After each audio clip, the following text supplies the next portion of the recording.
Good morning. Isn't Jesus wonderful? Yes. Little Tony was so happy to see his grandmother that he ran up and gave her a big hug. I'm so happy to see you, Grandma. Now Daddy will do the trick he's been promising to do. His grandma was curious. What trick is that, sweetie? Little guy smiled at her.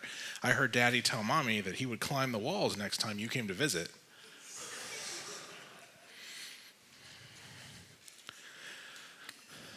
Now, I'm going to warn you, this one, out of all the weeks, is the most involved. It has the most history. I'm going to burn through it real fast. I don't expect you all to keep notes on everything, so I'll put it up later if you need it.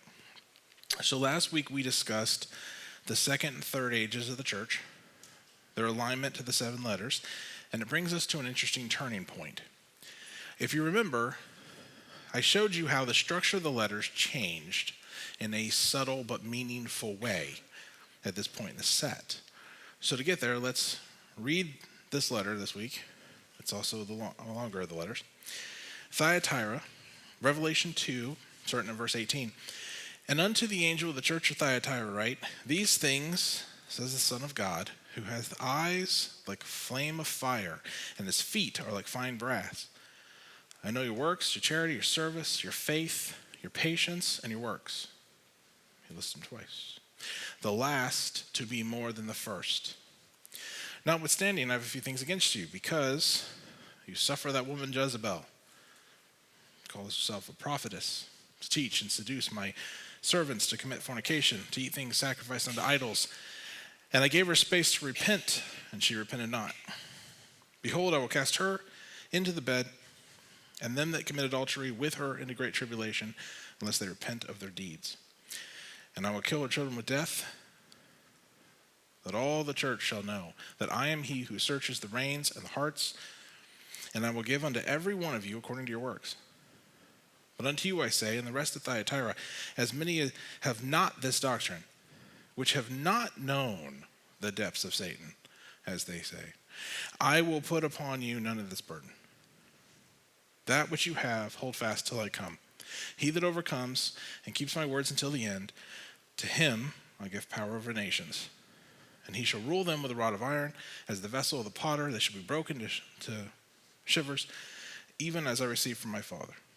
I will give him the morning star. He that has an ear, let him hear what the Spirit says to the churches. To the church. Okay, so before we dive in, if we go back one verse to Revelation 2:17, the end of the letter of Pergamum, it says, he that has an ear, let him hear what the Spirit says to the churches. To him that overcomes, I will give to eat of the hidden manna, and give him a white stone. And on the stone a new name is written. No man knows but he who receives it. Now, do we notice a difference in the way these two are set up? The let them understand and promise to the overcomers switch places. The first 3, you had the promise to the overcomer at the end, technically outside of the close. It seems subtle until you realize the way the letters are written. The let them understand not only has deeper meaning, but it is the end of the letter. The promise to the overcomer in these first 3 is outside of the letter. That's how he ends the letter. And so the promise is outside of the letter in the first 3. Now to these final 4, it shifts, and it's included within it. Reason for this is simple. We're talking about how it aligns with a church history. The first 3 portions are done and over with. They're gone. They stopped. These final 4, however, are in an order. The entire series of letters are in very specific order. Very specific congregations.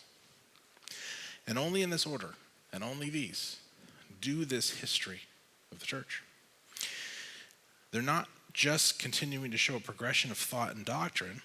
They're showing a progression of growth and change within the church as a whole. They show a progression in development all the way up to today, to the end. And how the church has changed in these last 4. These last 4 are in the order that they show up. but all four last until the end. And you will notice this in the statements within each of the four letters. It almost makes them categorical. You can almost say this is where Christians fall, one of these four categories. The overcomer statement is now included in the letter because it's directly involved in those portions and the people that are in those portions. Whereas before, that's outside the letter because the letter is closed, because that time period is over. The promise of the overcomer still applies, but it applies to everybody because those are gone. So remember, during this time, right before this is when we have a time period where revelation becomes public again. It wasn't in the common man's language. It wasn't available for people to read for a long time. About the time that people can read it again, Revelation starts to become super popular. We went over this with the rapture talk. And as such, these four have arrived. In human terms, there are 6 main branches of the church today that break down to 45,000 denominations around the world. Jesus sees 4. There should only be one, but he sees 4.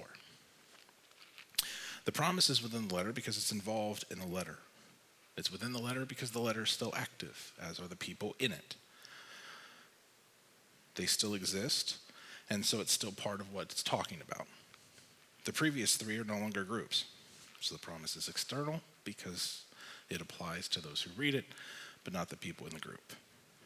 So, where we were in church history, I'm going to try to rapid fire this. So, we see we had a really solid start to the first group.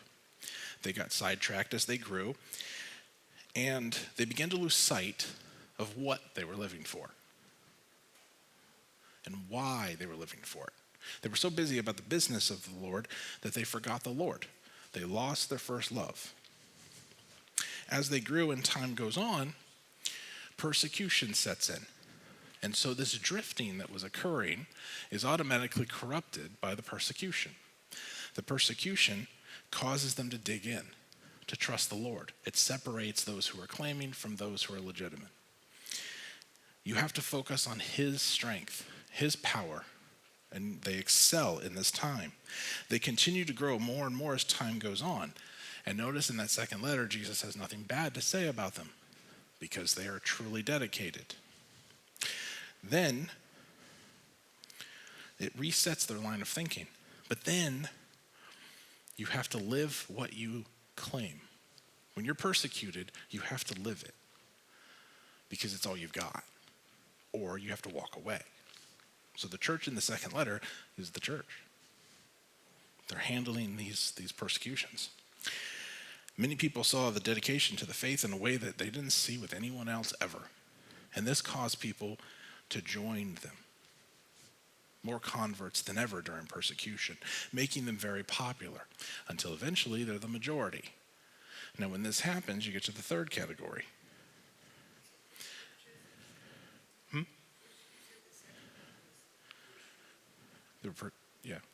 In the letters, yeah. The second one was persecuted. So by the third one, they're popular. And by this point in time, Christianity is made law by Theodosius. And so it's enforced. So all the people who worked in these pagan temples were simply renamed Christian temples.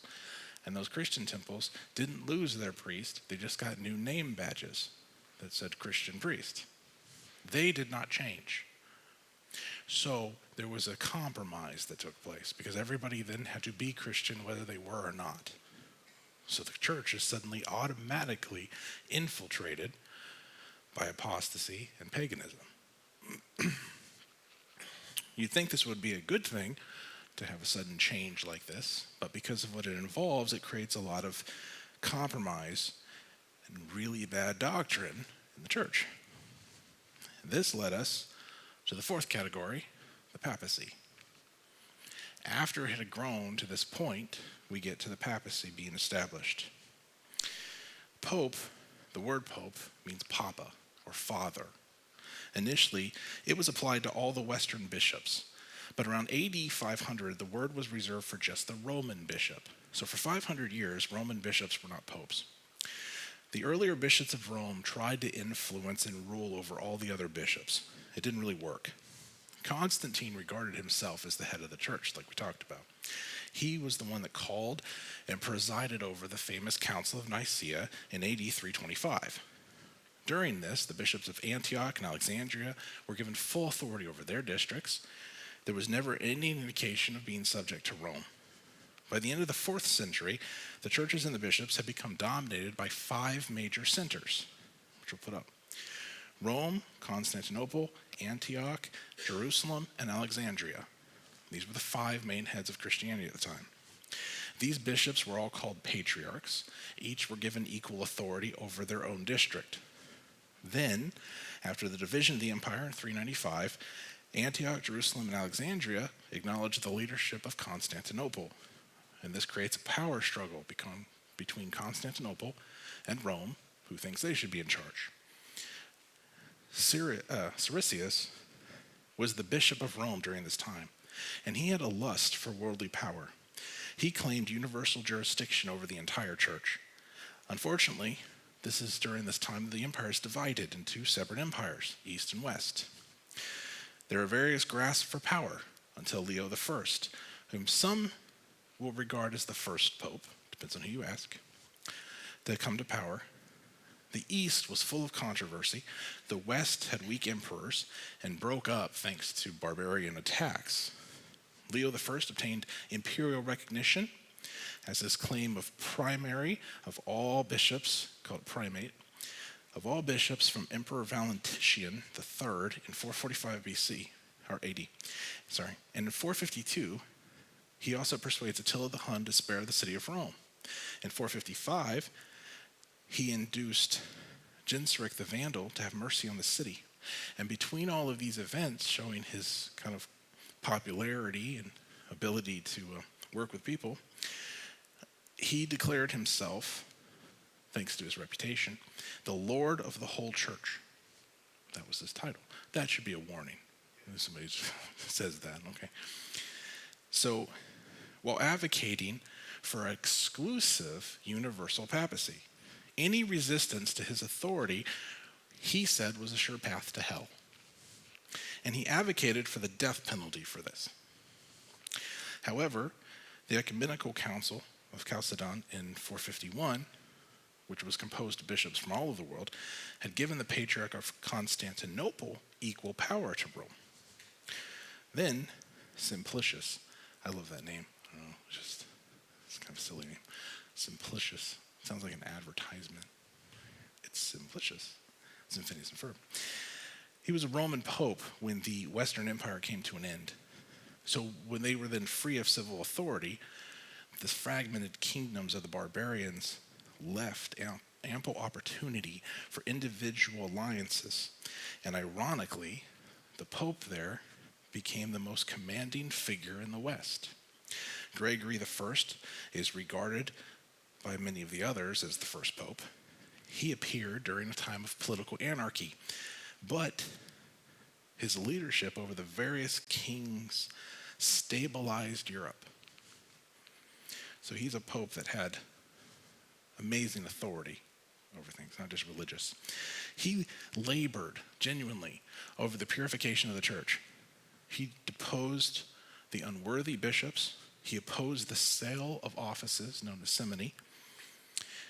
His personal life, he was a very good man, one of the purest and best popes. In fact, if all the popes had lived like this, people would have a completely different view of Catholics today. Zacharias was instrumental in making Pepin, father of Charlemagne, king of France. Then we go to Stephen II. He requested Pepin to lead his army to Italy and conquer the Lombards. They had pillaged Italy. He succeeded, gave a large part of central Italy to the Pope. And that's the beginning of your papal states. They continued for 1,100 years until King Victor Emmanuel returned the lands to the Kingdom of Italy in 1870. Pepin's son, Charlemagne, rather famous, he was the grandson of Charles Martel, who had saved Europe from Islam by his victory in the Battle of the Tours. He was one of the greatest rulers of all time. He reigned 46 years, many wars, many conquests. His realm included what is now Germany, France, Switzerland, Austria, Hungary, Belgium, parts of Spain, and Italy. So Charlemagne had quite a rule. He helped the Pope, and the Pope helped him.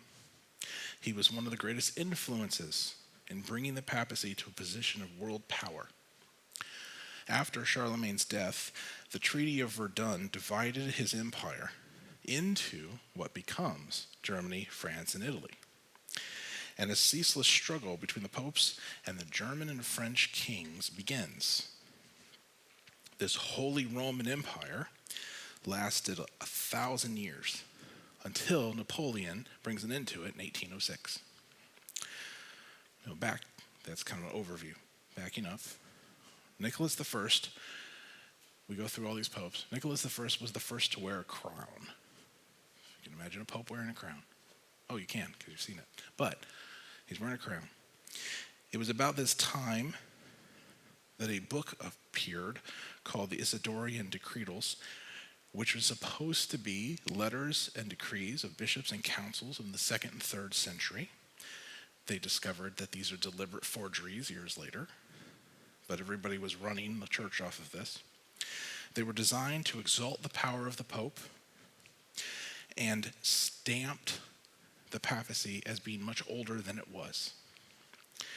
It retroactively predates popes by 5 centuries, saying that they were around much longer. They're regarded as the most colossal example of literary fraud in all of history. Up until 869, all ecumenical councils had been held in or near Constantinople and in the Greek language. Nicholas undertook this crusade to interfere with the affairs of the Eastern Church. He excommunicates the Patriarch of Constantinople, who in turn excommunicates him. Not that it means anything. The claims of the Roman Church become unbearable, and the East separates itself. There was some brutal treatment of Constantinople by the armies of Pope Innocent II during the Crusades. See, if you have to name yourself Pope Innocent, that's also might be a sign, you know. And the creation of the idea of papacy infallibility in 1870 makes everything worse. So the 9th century, Eastern Church separates itself from the West, which is Rome. There's 200 years between Nicholas I and Gregory VII, and they're called the midnight of the Dark Ages. So the Dark Ages are bad enough, but your rules are the midnight of the Dark Ages. So you can imagine how bad it gets. Bribery, corruption, immorality, and bloodshed mark this period. A lot of all of this that we're going to go over is exactly why people have the opinions they do today. Sergius III had a mistress, Marizoa. Her mother Theodora, and her sisters were in charge of who filled the papal chair during this time. So there's this woman Jezebel who's teaching everyone corruption, just like in the letter. So they filled them with paramours and bastard sons, and turned the papal den into literally a den of robbers.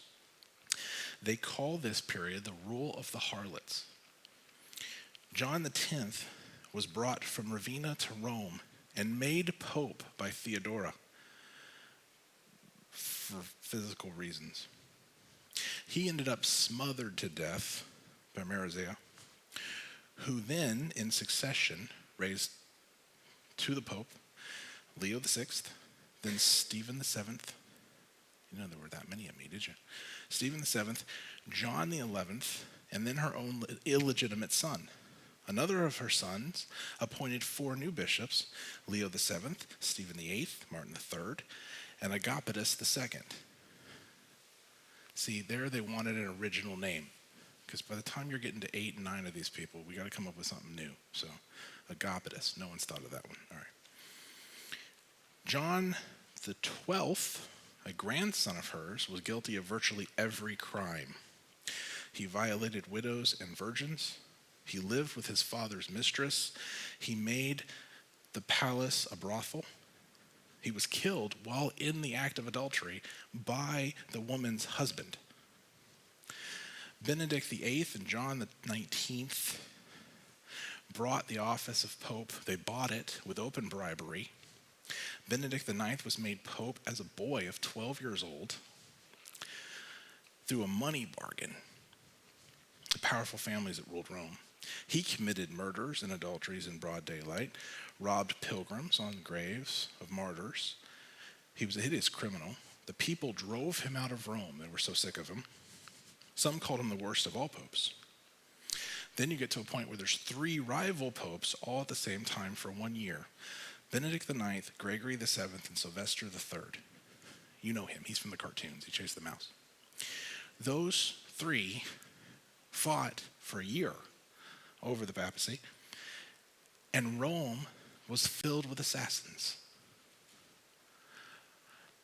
all trying to kill everybody else off so that one could be established. And in the end of it, Clement II is appointed by Emperor Henry III of Germany because, quote, no Roman clergyman could be found who was free of the pollution of simony and fornication. They couldn't find anybody worthy of it. So you have to pull in somebody from somewhere else and dump all these guys. The cry for reform was answered by Hildebrand, who led the papacy into what's called the Golden Age. He controlled 5 successive administrations prior to his own. Leo IX, Victor II, Stephen IX, Nicholas II, and Alexander II. He becomes Gregory VII, because remember they pick their names when they ascend. And he undertook major reform, especially simony. He got rid of that. The whole idea of buying offices and buying spiritual favor. That might sound familiar today. The idea that you can send in money and get spiritual favor. Yeah. Practically all bishops and priests purchased their offices from the kings. This is how everybody got to power during this time. This brings him into conflict with King Henry IV, the Emperor of Germany.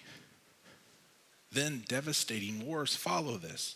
Italy is devastated by the opposing armies, just level. Gregory was eventually driven from Rome. He dies in exile. He had succeeded in making the papacy independent of any imperial power. Innocent III is considered the most powerful of all the popes. He claimed to be the vicar of Christ, or the vicar of God, supreme sovereign over the church and the world. Another big red flag. He said, all things on earth and in heaven and in hell are subject to the vicar of Christ, which is him. The kings of Germany, France, England, and practically all the monarchs in Europe obeyed his will, including the Byzantine Empire. So he had a lot of control. Never in history has any one man had that much power. He ordered 2 crusades. He's the one who decreed transubstantiation, which is the belief that the bread and wine literally become the blood and flesh of Christ when you eat them, which is a little cannibalistic, but the idea that it literally does when it hits your stomach. He confirmed confession, that you voice confession to the priest. He declared papacy infallibility. He condemned the Magna Carta. He was forbidding the reading of the Bible in the common language. It removes it from the people. He instituted the Inquisition. So, bang up guy. Ordered the extermination of anyone he considered a heretic, and on and on and on. More blood was shed under his direction and that of his immediate successors than any other period in church history, except when the papacy tries to kill the Reformation. Called the Holy Office, the Inquisition was instituted by Pope Innocent III, perfected by Pope Gregory IX. Under it, everyone had to report a heretic. Any one suspect was liable of torture without ever knowing the name of your accuser. The proceedings were secret. The inquisitor pronounced sentence, and the victim was turned over to civil authorities to either be imprisoned for life or burned at the stake. The victim's property was confiscated and divided between the church and the state.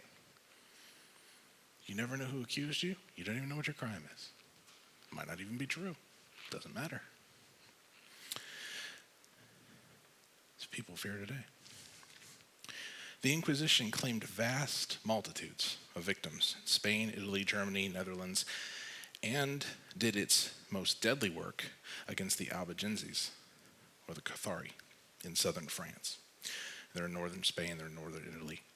They preached against the immorality of the priesthood and against the worship of saints and images. They rejected the clergy and all their claims. They opposed the claims of the Church of Rome. And get this, they made great use of the scriptures. Couldn't have that. They lived self-denying lives, and they had a zeal for purity, so they had to be extinguished. They were making the church look bad. Now, I use the term church loosely because this is not the church, clearly. They're claiming a name, but they're not it. By 1167, they were the majority of the population in southern France. In 1208, Pope Innocent III ordered a crusade, a bloody war, to wipe them out utterly, town by town. They moved through and just killed anybody that was part of this group without discrimination until they're all wiped out. The Waldenses, a similar but not identical group in the same region that emphasized Bible reading and rejecting clerical rule, were also wiped out, except for some survivors in the Alpine Valley southwest of Turin, who are now, because they survived, the leading Protestant body in Italy. It's recorded that in the 30 years between 1540 and 1570, no fewer than 900,000 Protestants were put to death by the Pope's war to exterminate this group. 900,000. For 500 years, the Inquisition was the most diabolical thing in human history. For its record, none of the subsequent line of holy or, quote, infallible popes have ever apologized. Rather, their leadership and investigators have been elevated to sainthood. So for what they did, they were made saints. The Inquisition itself had a few forms. There's the Spanish Inquisition, which is probably the most famous, although it was actually the nicest of them. So much so it was often requested because they were the only ones who seemed to make any sense. Boniface VIII, in his famous Unum Sanctum, said, "We declare, affirm, define, and pronounce that it is altogether necessary for salvation that every creature be subject to the Roman pontiff." This is their view. He was so corrupt that Dante the author, was so corrupt that Dante visited Rome. He called the Vatican a sewer of corruption and assigned this guy along with Nicholas III and Clement V, to the lowest level of hell. He thought they were so bad. The papacy had been victorious in its 200-year struggle with the German Empire, but they meet their match with Philip the Fair, King of France, with whom the history of modern France begins. After the death of Benedict XI, the palace was removed from Rome to Avignon on the southern border of France, and for 70 years the papacy was a tool of the French court. You run into this in the Musketeers. For the next 40 years, there were two sets of popes, one in Rome and one in Avignon. Each claimed to be the vicar of Christ, constantly hurling curses at the other. John the 23rd, see, this is why they have to start coming up with new names. You get to the 23rd of somebody, you guys got to pick something else. He was called the most depraved criminal who ever sat on the papal throne. He was guilty of virtually every crime. He was the Cardinal of Bologna. I know we say Bologna, but 200 maidens, nuns, and married women fell victim to him. As Pope, he violated even the nuns. lived in adultery with his brother's wife. He was guilty of sodomy and other nameless vices. He bought his way into the papal office in the first place. He sold the cardinal position to children of wealthy families, openly denies the afterlife. That's kind of a problem when you're preaching the Bible in heaven and salvation. And like, there's no afterlife. Pius II was said to have been the father of many illegitimate children. He spoke openly of methods on how to seduce women. He encouraged young men and even offered to instruct them in these methods. Paul II filled his house with concubine. Sixtus IV sanctioned the Spanish Inquisition, decreed that money would deliver souls from purgatory, and was implicated in a plot to murder Lorenzo de' Medici and others who opposed his policies. He used the papacy to enrich himself and his relatives. He made 8 of his nephews cardinals, while some of them were just young boys. He and his relatives surpassed the old Roman families in wealth. Give you an idea. Very, very rich family. Innocent VII had 16 children, all by various married women. He multiplied church offices and sold them for vast sums of money. He's starting to sound like senators. He decrees the extermination of the Waldenses we talked about. He appointed the brutal Thomas of Torquemada Inquisitor General of Spain. He ordered all rulers to deliver all heretics up to him. Alexander VI is considered the most corrupt of the Renaissance popes, licentious, depraved. He bought the papacy. He, too, made cardinals for money. He had, again, a number of illegitimate children, openly acknowledged and appointed high office while they were still children. It's a common theme. And they, with their father, murdered cardinals who stood in their way. He had for a mistress, a sister of a cardinal who became the next pope, Pius III. So you notice there's this big theme here. And this leads us to Martin Luther, who we discussed a couple weeks back. He struggled, who wouldn't, with what was going on. He struggled with the concept of sin. He struggled with the concept of salvation. How could God ever forgive sin? This was a problem. If he's a holy God, how can he forgive sin? How can a man ever be found righteous in the eyes of a God so pure? His answer is Habakkuk 2:4. The just shall live by faith. This led him to write his scathing correction of Rome and their doctrine, and he nailed this so-called 95 Theses to the door of Wittenberg College. His statements and belief made him a heretic to the Catholics. They gave him 60 days to recant his statements, which he did not. So they found him and burned him. His death sparks what we call the Reformation. The Reformation starts a century of wars, literally a century of them. There's the war on the German Protestants, the war on the Protestants in the Netherlands, the Huguenot wars in France, Philip's attempts against England, 30-year war. All of them started by Roman Catholic kings, urged by the Pope and the Jesuits to crush Protestantism.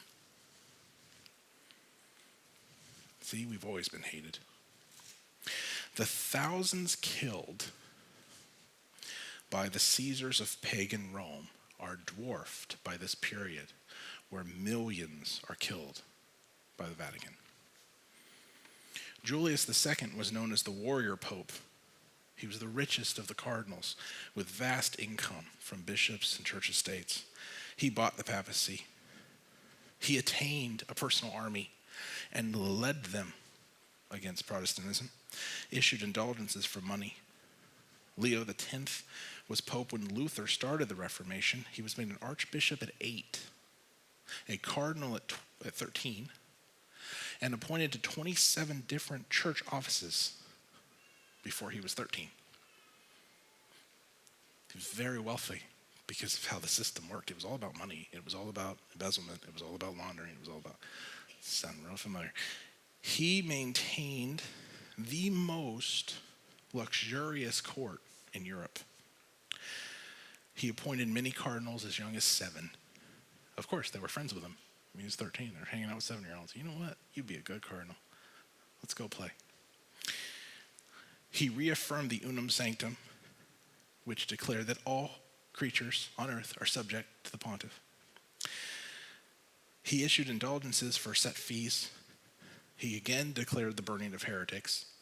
See, it sounds repetitive, but they each have to do this each time.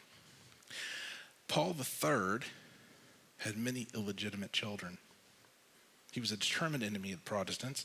He offered Charles V an army to exterminate them. This is when the papacy has an army. See, they still do today.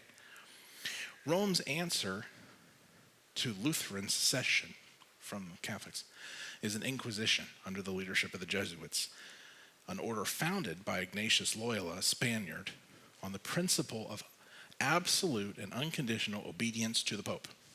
Its objective was to recover all the territory lost to Protestants and Muslims and conquer the entire heathen world for the Roman Catholic Church. Their supreme aim, the destruction of heresy, and by which they mean anything that differs from whatever the point of view is at the moment.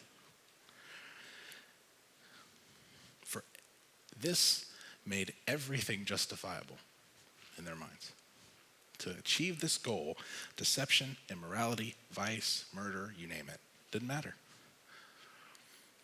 If it served the greater good of getting rid of Protestants, didn't matter. In France, they were responsible for St. Bartholomew's massacre, persecution of the Huguenots, revocation of the Toleration Edict. You remember that? That was Constantine's. That was the idea that all religions could be treated fairly. And they're responsible for the French Revolution. In Spain, Netherlands, South Germany, Bohemia, Austria, Poland, and other countries, they led the massacre of untold multitudes and saved the papacy from ruin. Otherwise, it would have fallen. Catherine de' Medici, mother of the king, was an ardent Romanist, willing tool of the Pope, gave the order, and on the night, August 24, 1572, 70,000 Huguenots were murdered. One night. And there was great rejoicing in Rome. They threw parties. The Pope and his College of Cardinals went in solemn procession to the Church of San Marco and ordered the Te Deum to be sung in thanksgiving. He struck a medal in commemoration of the massacre and sent a cardinal to Paris to bear the king and queen mother the congratulations of the Pope and the cardinals. We killed all those people. The most significant event in 500 years of church history happened March 29th, 1994. A joint declaration. Evangelicals and Catholics together, the Christian mission in the third millennium. The compromise of the gospel lies at the heart of that. But the problem is the gospel's never changed, has it? The gospel's the same it's always been. But compromise is the name of the game at this point. So when you jump into the letter, the first of the final four, we see Thyatira had some serious issues. Jesus uses his existence as he who sees all to examine their lifestyles and their doctrines. They claim Peter was the first pope, right? Established by Jesus. There's no historical or biblical evidence that he was ever the Pope of Rome. In fact, 1 Peter 5, 2 through 3, Peter warns, shepherd the flock of God among you, exercising oversight, not under compulsion, but voluntarily, according to the will of God, not for sordid gain, but with eagerness, not yet as lording it over those allotted to your charge, but proving to be examples to the flock. The exact opposite of this time period. The idea of lording over people is something Peter condemns. The term in this letter, Nicolaitans, as we talked about before, is untranslated. It literally translates to lording over the people. This is something the Lord clearly hates. Thyatira had some good deeds because not everybody was bad in this church period, right?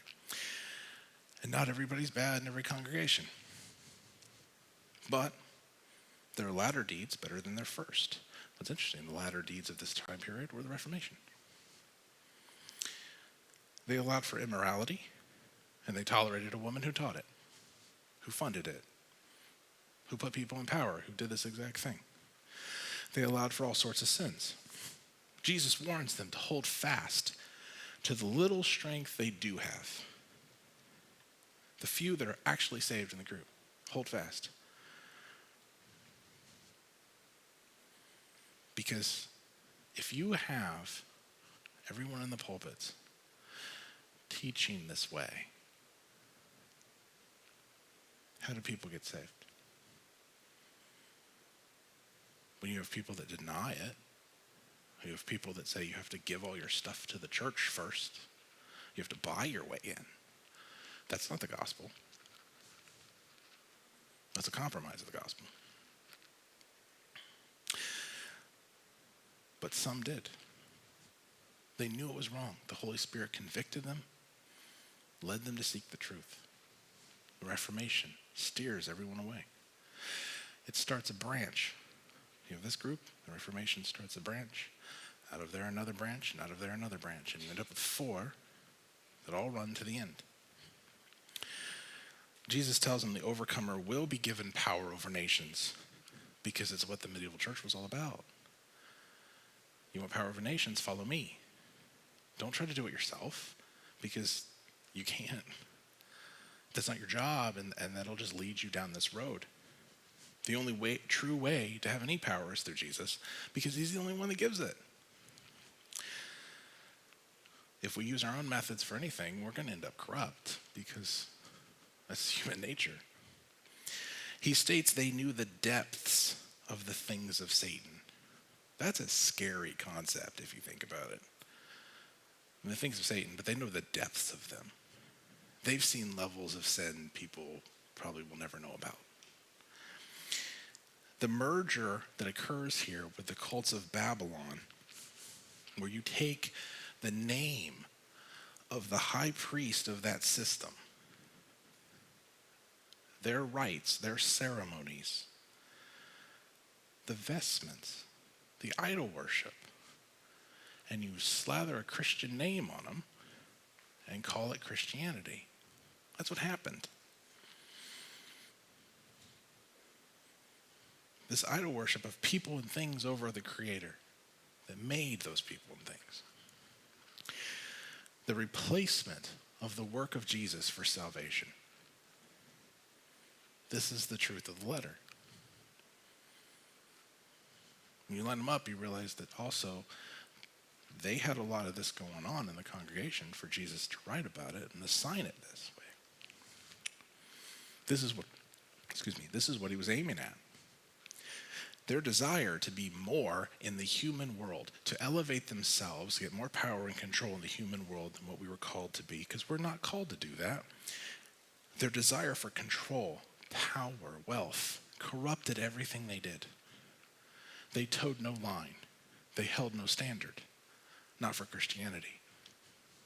You want to be popular? You bribe your way in. You buy it. You kill for it. That's how you get somewhere. Again, sounds pretty familiar. It's not about the people. The leaders were worse than the people they led. Where the leader should be the standard, this was a time where it was reversed. And the majority of the lay people had no clue what was going on. And what little they did know, you figure, well, it's got to be okay if they're doing it. Right? I mean, if the leaders say these are bad people, well, they must be bad people. Everything they touched was tainted with sin. So, as we close on this, these people were fooled and manipulated into believing that this was the way. That this is what Jesus required of them. And so, for all this time, the true gospel was never preached, except very rarely in smaller areas. And when it was preached, those people were killed. They were dragged out and killed. Arguably more persecution than the previous time, right? But this time, the persecution didn't come from outside, it came from inside. Could you imagine being persecuted by your own church family and your own church leaders because you want to talk about Jesus? You want to talk about getting saved? You want to talk about corruption that shouldn't be there? And their answer is to the stake. Today, we have an anchor for this that was removed in many ways from them. It's the Word of God, the Bible you hold. See, now the Bible is in the common man's language. We can find it in versions anybody can understand. Sometimes it's not so great, but we have versions anybody can understand. And the Bible is an anchor against this sort of corruption because it gives us the standard. It gives us the line. We are responsible for our choices. We are responsible for our decisions. We are responsible to be willing to listen to the Holy Spirit and let him guide us. Every man is. Every woman is. This is your responsibility. We are all responsible for our choices. The only way to stay on the straight and narrow is to follow the one who made that way, who went before us on that way, who prepped that way for us. We have to be careful who we follow, who we trust, who we believe, because this still happens today. And typically the worst of it's hidden. It's hidden for decades at times. And then it comes out. And you hear about some of it on the news. But this happens in other countries. You'll never hear about it. The church is still compromised in many ways. We see it all the time. It's just that many have gotten better at hiding it. Many have gotten better at hiding their corruption, their sins, what they're doing behind closed doors while claiming to be pastors. Jesus in this letter is telling you he always sees your heart. He always sees the truth. He always knows exactly what's going on. That's why he used the title he did, because I know the truth. The people didn't know that everything was wrong because the mainstream media lied about it. They believed it was true because they had the Catholic News Network, CNN. And they said, well, if this stuff's going on, it must be right. The Pope's up there saying this is what we must do. All right, let's do it. They didn't have a Bible they could read and figure it out. They weren't allowed. See, everything was done in Greek. Everybody knew Greek. Even though you learned that the language of Rome was Latin, nobody knew it. The Bible was in Latin because only the priests could read it. The people didn't speak it. They spoke whatever they were in, usually Greek, but French or whatever they had. Certainly, we today would not be so easily fooled, right? Certainly today we wouldn't be so easily fooled. So as to not truly look into the reality of leadership, whether it be at a country level or a church level. God does like order and structure. And though he appoints people to lead, he does not remove our brains. It is still our job to read the scriptures daily. Acts 17:11, to check whatever Pastor Stephen tells you against scripture. Not just believe it because I say so or because your favorite internet preacher says so and you really like how it sounds. We are to test the spirits and determine their actual source. 1 John 4:1. So we don't fall for what Paul calls the doctrine of demons in 1 Timothy 4:1-3. Each one of us has sole responsibility for what we believe and what we choose to ignore. We have to stand alone someday before God and watch our works either burn or be rewarded. Only we are on the hook for this. You can't turn and say so-and-so made me do it. It's not gonna work. So we have to take this as a serious responsibility at every level, because we as Christians claim to be following who? Jesus. So we have to take this seriously no matter who it is we're looking at.